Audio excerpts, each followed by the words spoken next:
I used to believe that loyalty meant something, that if you gave someone your trust, your time, your knowledge, your friendship, they'd hold it sacred. But I was wrong. My name is Kevin. I'm 41 years old. I'm an architect. For over 2 decades, I poured everything into my work. Late nights, missed birthdays, cancelled vacations, just to chase the next great design, the next vision that could change a skyline. I wasn't in it for fame. I just loved to build. I loved the way a concept came to life on paper and then brick by brick rose into the world. That feeling never got old. And when I met Eric, he was young, bright-eyed, eager to learn.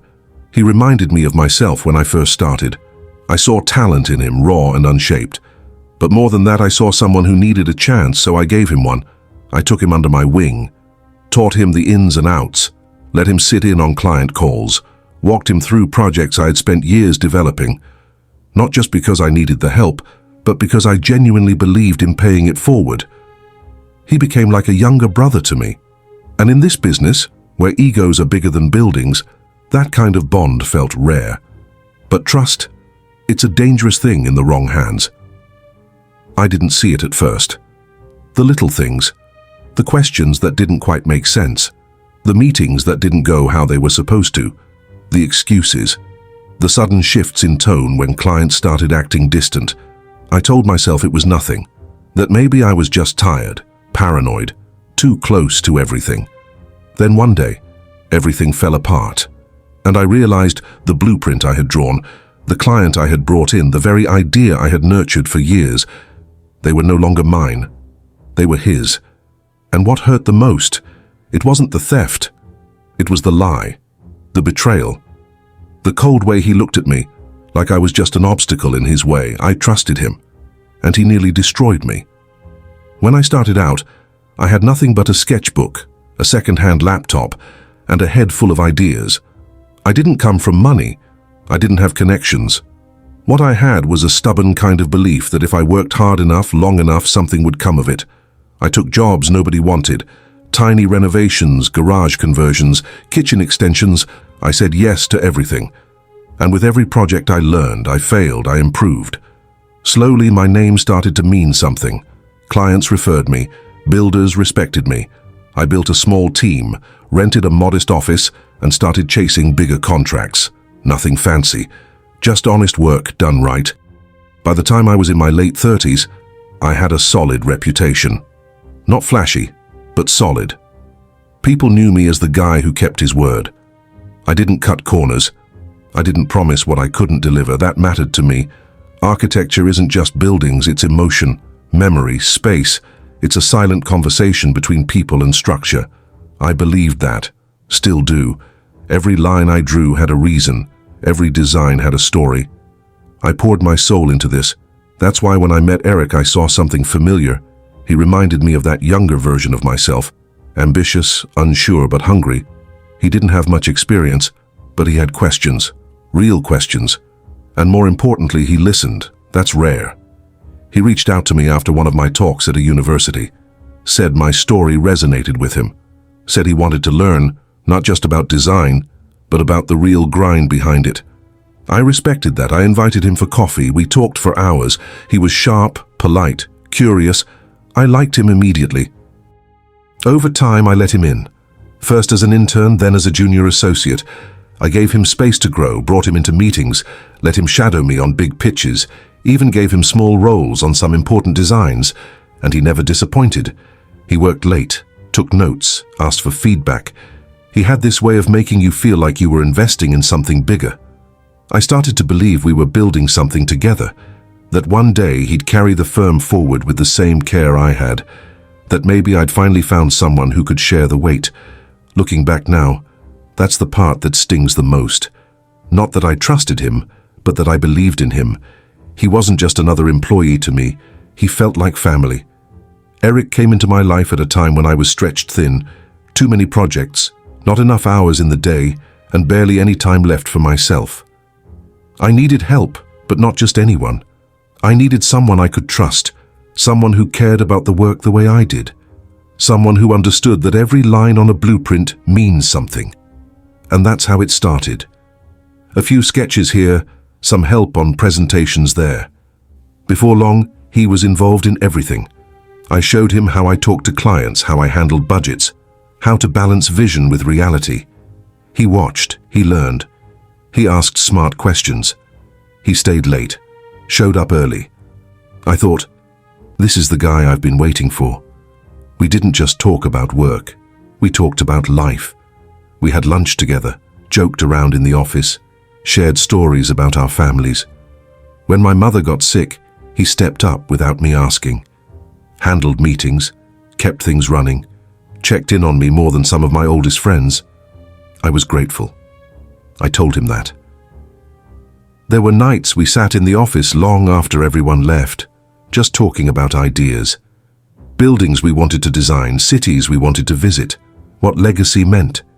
He told me he looked up to me, said he'd never had a mentor before, that no one had ever given him a real chance. That meant something to me. I started trusting him with more. Bigger clients, sensitive documents, future plans. I shared my vision for the next 10 years of the firm, projects I hadn't told anyone else about. I even showed him the concept I was most proud of. A design I'd been working on quietly for years, the one that, if done right, could change everything for me. He listened carefully, took notes like always, nodded with that same thoughtful expression he always wore, said it was brilliant, said he was honored to be a part of it. And I believed him because why wouldn't I? He was like a younger brother, loyal, hard-working, honest, or at least that's what I thought. But people don't always show you who they are right away. Sometimes they wait, they watch, they learn exactly what you value, just so they know how to take it from you. There's a moment when an idea hits you that feels almost sacred. It's quiet, still, like time freezes just long enough for the pieces to fall into place. That's what it felt like when I came up with the concept. I remember exactly where I was, sitting at my desk, tired, hungry, staring at a blank screen. And then it just clicked. I sketched it out fast. Lines, angles, light flow, material choices. It was bold, not over-designed, just clean, smart, purposeful. The kind of project that doesn't just get noticed, it gets remembered. This wasn't just another building, this was different. This was the one I'd been waiting for my entire career. A project that could define everything I'd worked for. Not because of how big it was, but because of what it stood for. Innovation, sustainability, timeless design, all wrapped into one.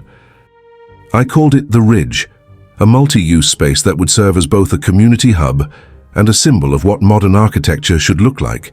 Human, efficient, beautiful. It wasn't just a building, it was a statement. I kept it close at first, didn't tell the team, didn't tell clients, but I told Eric. I sat him down and walked him through every detail. What inspired it, why each section was shaped a certain way, how I imagined it impacting the neighborhood. He listened like always, took notes like always, said he was blown away, said he was honored that I trusted him with it. And I did, because up until that point, he hadn't given me a reason not to. We spent weeks refining it together, not the core vision that stayed mine, but the supporting work. Budget estimates, presentation decks, client notes. I brought him in on the strategy, told him which client I thought would be the perfect fit, a longtime partner of mine who was already looking to invest in a bold new project. This wasn't just a pitch, this was going to be our moment, the firm's moment, the one that would put us on a different level entirely. I remember thinking, this is it. This is what all the late nights were for, all the failures, all the quiet years, all the compromises. It was all leading here. And I thought he was just as excited as I was. Looking back, I still wonder, was he already planning it then? Was he already thinking of how he could make it his? Or did something change later? I don't know. But I do know one thing. That idea was mine. And I shared it with him because I trusted him. And he knew exactly what it meant to me. It's funny how clear things look when you're standing on the other side of them. The signs were there. They were always there. I just didn't want to see them. There was the time he accidentally left out my name on a project summary we sent to a potential investor. He apologized, said it was a formatting mistake, rushed, said he'd fix it right away. I believed him. I didn't even think twice. Then there was the meeting he rescheduled without telling me, said the client had an emergency. I found out later the meeting happened right on time, just without me. He said it was a miscommunication, said he thought I knew. I let it go. He started asking more questions too, not about design but about contacts, about how I negotiated fees, about which clients were easier to convince. At first I was glad he was curious.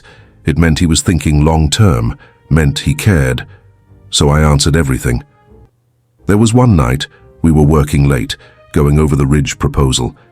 He looked at the sketches for a long time and said, "This is going to change everything for you." I smiled and said, "For us?" He just nodded. It felt off. But I brushed it aside. That's the thing about trust. It makes you stupid. It makes you explain away things that don't add up. It makes you think you're being paranoid when really, you're just seeing the truth before you're ready to accept it. He started taking more control of conversations in meetings. Clients I had brought in started calling him directly.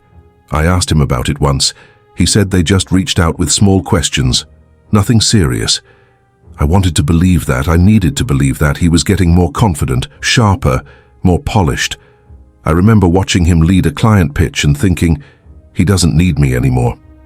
But I told myself that was a good thing, that it meant I had mentored him well, that it was a win. I ignored the way he avoided eye contact sometimes, the way he always seemed to be texting someone but never said who, the way he started locking his office when he left for the day. And still, I kept trusting him, kept handing him more, because I thought loyalty worked both ways. I didn't know I was training someone to replace me. Worse, I didn't know I was handing him everything he needed to do it. I got the call on a Monday morning. It was from the client, the one I had lined up for the Ridge, a client I had worked with for years. We had history, trust. We'd done 3 successful projects together, and this was supposed to be the biggest one yet. But something in his voice didn't sound right. He was distant, careful. He thanked me for sending the proposal, said it was impressive work, but they were going in a different direction. I asked him what changed. He hesitated. Then he said, "Eric presented us with a version of the same concept weeks ago." I didn't speak. I couldn't. My mind just froze. I asked him to repeat it. He said Eric had already shown them the design, my design, pitched it as his own, and negotiated directly with them without telling me. Said he was aggressive, confident, persuasive, that he'd even brought up concerns about my ability to follow through on a project this size. Said I'd been stretched too thin, that I was having trouble focusing. I remember just sitting there, staring at the wall, trying to make sense of what I was hearing. He had gone behind my back. He had taken the concept I created, the client I built a relationship with over years, and he'd made them think it was his. Worse, he made them question me, my stability, my professionalism, my reputation. I couldn't even speak. I just ended the call politely, said I understood, said thank you for letting me know. But inside something broke, not because of the project, not even because of the money, but because I knew right then this wasn't a mistake, this wasn't a misunderstanding, it was intentional. And that was the moment I realized I was no longer looking at someone who betrayed me. I was looking at someone who planned it, step by step, quietly, patiently. He hadn't just stolen my blueprint, he'd stolen my client, and now he was trying to steal my name. When I first heard the news, I didn't believe it. I wanted to think it was a mistake, a mix-up, something that could be fixed with a phone call or a simple conversation. But the truth hit me hard and fast. Eric had pitched the project behind my back. Not just pitched it, he had taken every detail I shared with him, every sketch, every idea, and he presented it to the client as his own work. He didn't just steal the concept, he stole the trust I had built with that client over years. I heard about it from a colleague, someone who didn't know I was the original architect on the project. They mentioned how Eric was boasting about his new deal, how he had secured a major contract and was already planning next steps. The way he talked about me wasn't just competitive, it was dismissive, even cruel. He told the client I was unstable, unreliable, someone who couldn't be trusted to finish what he started. That crushed me. Not because he took the project, I've lost deals before, but because he used my reputation as a weapon against me. I confronted him, hoping there was some misunderstanding, some excuse, but his response was cold, defiant. He said I was holding him back, that he needed to do what was best for himself, that I was too stuck in the past, that maybe I wasn't as reliable as I thought. I felt like the ground had opened beneath me. The people I had trusted, who had been my clients and colleagues for years, suddenly looked at me differently. Doubt crept in. Whispers started. Questions about my mental state, my ability to lead, my judgment. I was on the outside watching my world crumble, and all because someone I considered family decided to burn it down from within. The hardest part wasn't losing the client. It wasn't even the stolen design or the betrayal. The hardest part was watching my own reputation unravel, thread by thread, right in front of me. Word spread fast. People I had worked with for years started doubting me, whispering that maybe Eric was right, that I was unstable, that I was unreliable. I kept asking myself, how did it come to this? How did the person I trusted the most become the one trying to tear me down? I replayed every conversation, every late night, every shared idea, wondering where I went wrong. I reached out to clients, partners, anyone who would listen, trying to explain. But once doubt takes hold, it's hard to shake. The architecture community is tight-knit, and news travels fast, sometimes without facts, just rumors. I remember one meeting where a long-time client looked at me and said, "Kevin, I don't know what's happening, but we need to think carefully about moving forward." It felt like a punch to the gut. I was fighting a battle I didn't even know I was in. A battle for my name, for my career, for my dignity. And in that moment, I realized that this fight wasn't just about business anymore. It was personal. There's a moment when you realize that no matter how much you explain, no matter how much proof you have, some people have already made up their minds. That's what happened to me. I found myself standing alone in a room full of faces I once called friends and partners, and I could see the doubt in their eyes. I tried to reach out to Eric, hoping there was still a way to fix this, to clear the air, to remind him of what we had built together, but he was distant, cold, avoiding my calls, my messages, even the people I sent to talk to him. It hit me then. He wasn't just trying to take my work, he was trying to erase me, to rewrite the story so that I was the villain, the unstable one, the problem. I couldn't believe it.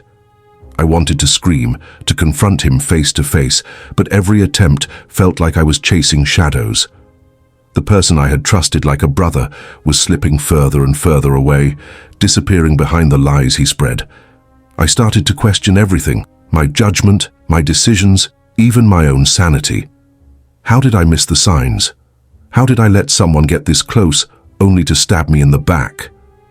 But beneath the anger and the hurt, something else began to grow, a quiet determination. I realized that if I wanted to survive this, if I wanted to reclaim what was mine, I had to fight smarter. Not just with words, but with actions. I had to rebuild, not just my reputation, but my faith in myself. I wasn't sure where to begin. Every day felt heavier, like I was carrying a weight I couldn't put down. I knew I had to act, but I also knew it wouldn't be easy. The damage had already been done.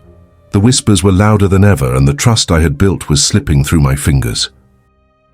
So I started small. I reached out to clients one by one, not to beg or explain, but to remind them who I was. I showed up early to meetings, stayed late in the office, poured every ounce of energy I had into my work. I let the quality speak for itself, because words alone wouldn't be enough. I also talked to my team, the people who still believed in me, the ones who hadn't turned away. I told them the truth. I asked for their support. I reminded them what we were building together. At the same time, I began documenting everything, emails, messages, meetings, anything that could prove what had really happened. I knew that if this went any further, I needed to be ready. It wasn't just about winning back a client or saving a project anymore.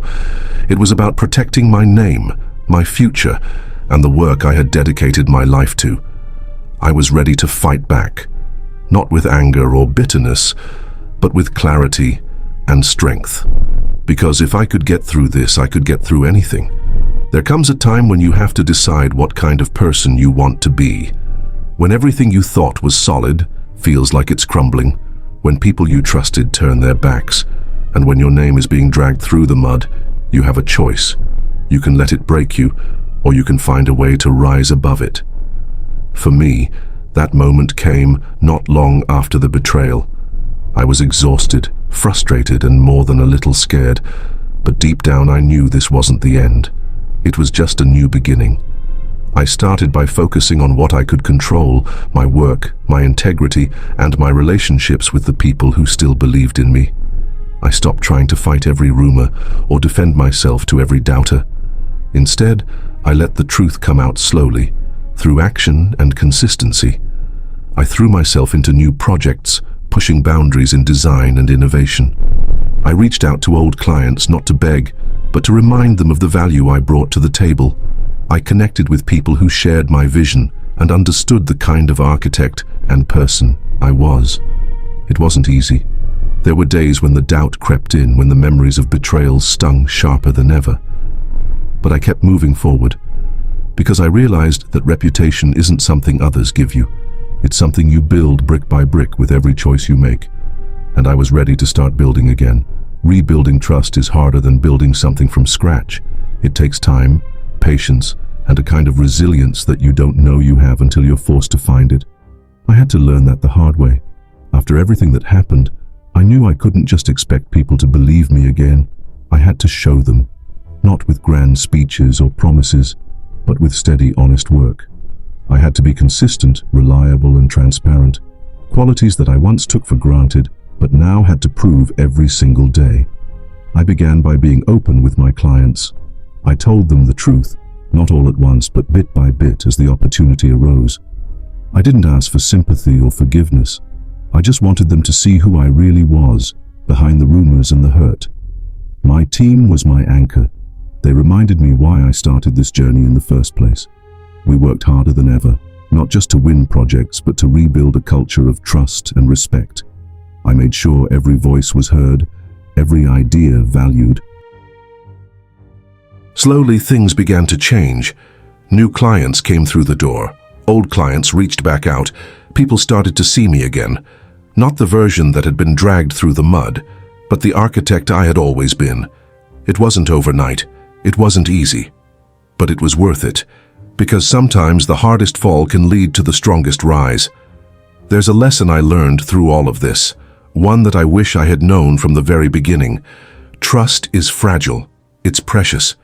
And sometimes the people you give it to the most are the ones who can hurt you the deepest. But there's another side to that lesson, the one that says you can't let betrayal define you. You can't let one person's actions erase everything you've worked for, everything you believe in. I found strength in that, in the idea that my story wasn't over, that even when people try to steal your ideas, your clients, your reputation, you still have the power to rebuild, to come back stronger, smarter, and more determined. I started to see the betrayal not just as an end, but as a catalyst, a harsh wake-up call that pushed me to be better, to protect my work, yes, but also to grow as a leader and as a person. It's not easy to forgive someone who hurt you like that. I'm not sure I've fully forgiven Eric. Maybe I never will. But holding on to that anger only weighs you down. Instead, I chose to focus on what mattered: the work, the people who believed in me, and the future I wanted to create. And in doing that, I found a kind of peace. Because at the end of the day, your reputation isn't just about what others say. It's about who you are when no one is watching. And I'm proud of the person I am becoming. What I realized through all of this is that success isn't just about winning projects or having the best designs. It's about the people you build around you. The team, the clients, the community. It's about trust, respect, and integrity. When everything felt like it was falling apart, I focused on rebuilding those relationships. I reached out to old friends, made new connections, and worked harder to create an environment where honesty mattered more than competition. I also learned to protect my work in ways I hadn't before.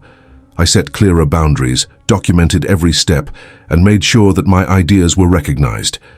Not because I wanted to guard them selfishly, but because I wanted to build a foundation strong enough to withstand anything.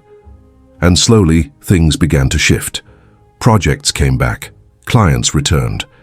The respect I had lost started to grow again, not overnight, but steadily, like a plant growing back after a storm. This experience taught me more than just business lessons. It taught me about resilience, about humility, and about the kind of leader I wanted to be. I'm not the same person I was when this all started. I'm stronger, wiser, more careful, yes, but also more open to trust in the right ways. Because in the end, that's what matters most. Not just the buildings we create, but the legacy we leave behind. Looking back now, I see how much that experience shaped me, not just as an architect, but as a person. It forced me to face things I never wanted to: betrayal, loss, doubt. But it also forced me to grow, to rethink what mattered most. I learned that no matter how much you give to someone, sometimes they'll take it and use it against you, and that's painful. But I also learned that pain doesn't have to be the end of the story. It can be the beginning of something new. I'm still here, still building, still creating, and I'm doing it with a clearer understanding of who I am and what I stand for. I hope that if you ever find yourself betrayed by someone you trusted, you remember this. It's not the betrayal that defines you, but how you respond to it, how you pick yourself up and keep moving forward. Because in the end, the strongest foundation you can build isn't made of steel or concrete. It's made of resilience, honesty, and the courage to keep going no matter what. That's what this story is really about. This is the end of my story. Thank you for watching, and if you like this kind of content, kindly leave us a like, share the video, and subscribe to the channel for more stories like this. Thank you.